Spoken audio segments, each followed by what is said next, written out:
Assalamualaikum warahmatullahi wabarakatuh. Nama saya Nova Wijaya Nugraha dari kelas KPH 6A.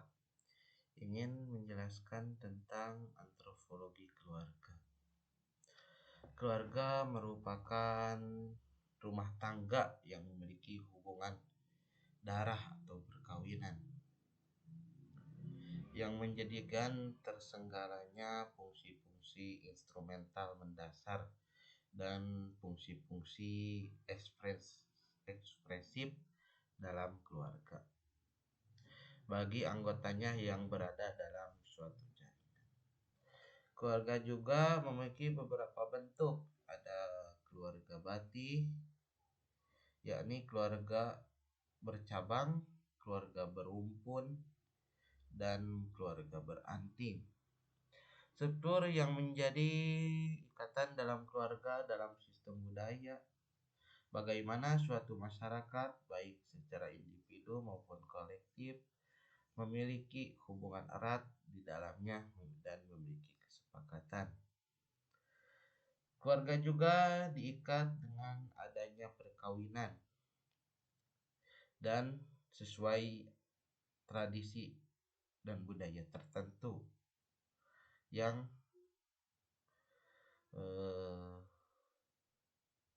berlaku dalam masyarakat. Dengan syarat-syarat tertentu, ada juga yang membolehkan nikahnya itu sesama kerabat, dan ada juga yang tidak membolehkan.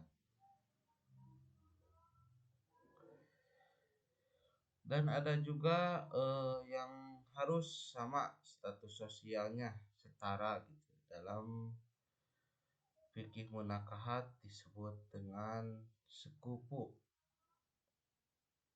Keluarga juga mengkaji tentang akibat hubungan genetik supaya terbentuk ikatan adanya suami dan istri, dan disitulah mengakibatkan hak dan kewajiban. Di dalam keluarga juga dari perkawinan itu terbentuknya hak dan kewajiban antara seorang suami dan seorang istri.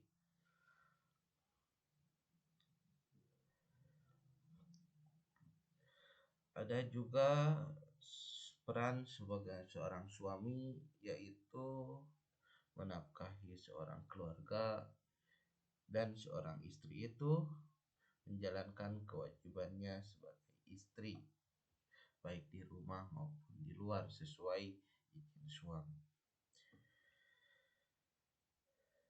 Akibat dari adanya perkawinan itu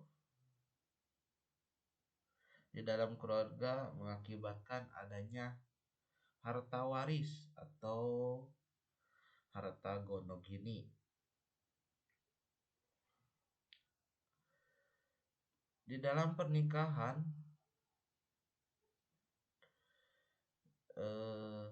dijelaskan siapa yang bisa dinikahi dan siapa yang tidak bisa dinikahi, atau yang disebut dengan mahram. Mahram ada mahram sepersusuan, mahram keturunan, atau mahram perkawinan.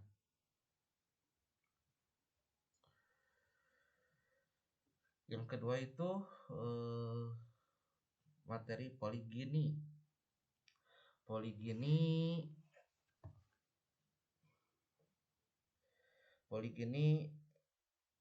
mempunyai pengertian seorang laki-laki kawin dengan banyak wanita atau sebaliknya. Poligami dalam pandangan antropolog dibagi menjadi dua macam, yaitu ada poliandri dan poligini. Poliandri yaitu perkawinan antara seorang perempuan dan beberapa orang laki-laki. Yang kedua, poligini. Poligini yaitu perkawinan antara seorang laki-laki dan beberapa banyak perempuan. Dan disitulah perbedaannya antara poligami, poliandri, dan poligini. Dalam perkembangannya, istilah poligini jarang dipakai, bahkan bisa dikatakan tidak dipakai di kalangan masyarakat, kecuali di kalangan antropolog, dan demikian istilah poligami secara langsung menggantikan istilah poligini. Alasan kenapa poligini itu ada. Yang ke satu, karena si istri tidak bisa memberikan keturunan kepada keluarganya. Yang kedua, si istri sakit parah. Yang ketiga, supaya tidak banyak perempuan yang terlantar, biar banyak perempuan yang hidupnya sejahtera.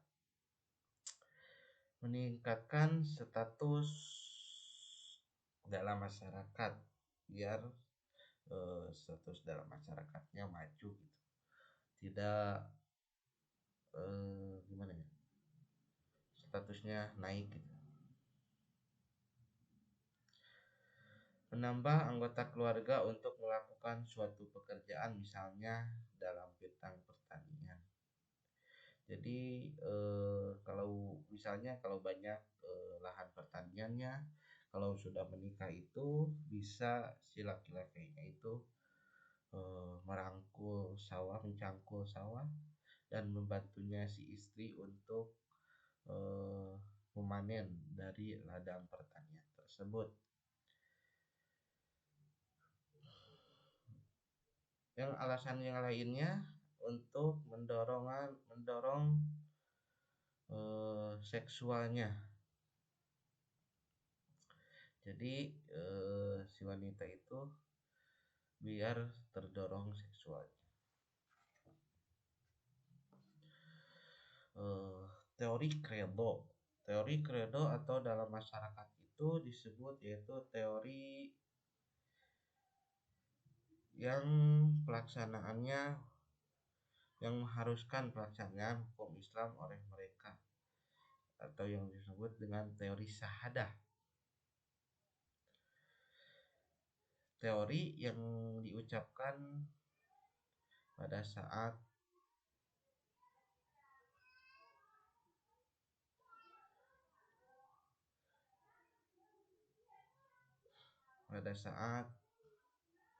gimana saja gitu.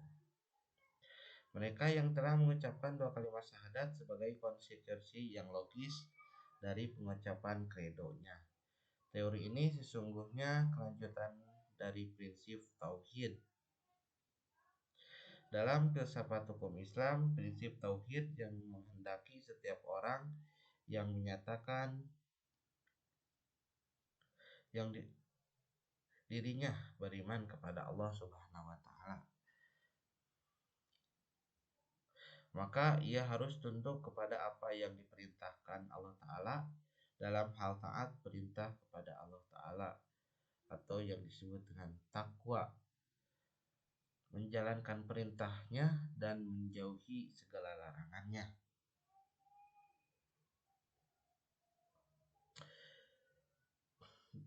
Dan taat kepada Rasulnya dan sunnahnya. Teori ini tidak ambil dalam Quran surah Al-Fatihah ayat 5, Iyyaka na'budu wa iyyaka nasta'in. Hanya engkaulah yang kami sembah dan hanya kepada engkaulah kami meminta. Dalam fikih juga syahadat merupakan pintu masuknya seorang mukallaf dalam Islam, sehingga untuk diterimanya ketaatan kepada Allah dan peribadatan oleh Allah, maka mukallaf harus bersyahadat atau berikrar bahwa tiada Tuhan selain Allah dan Nabi Muhammad sebagai utusan Allah. Dalam kaidah fikih disebut dengan al-aslu fil ibadati at-tahrimu wa abtalu ila ma jaa bihi ad-dalilu ala amrihi. Hukum asal dalam beribadah adalah haram dan batal kecuali yang ada dalil yang memerintahkannya.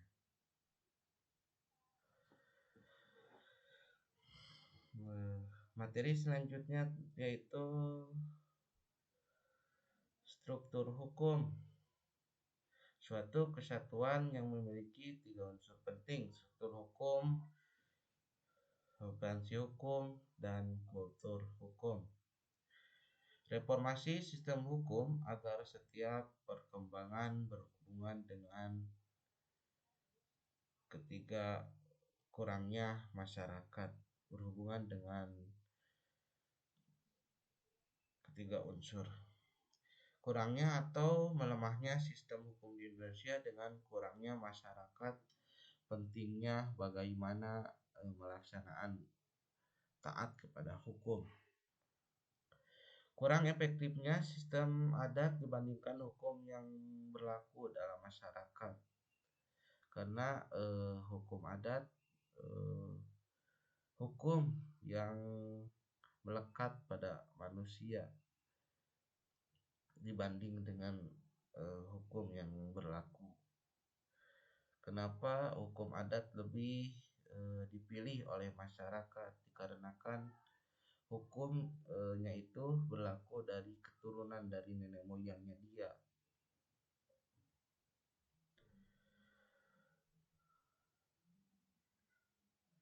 Sistem hukum akan terbentuk dengan beberapa komponen.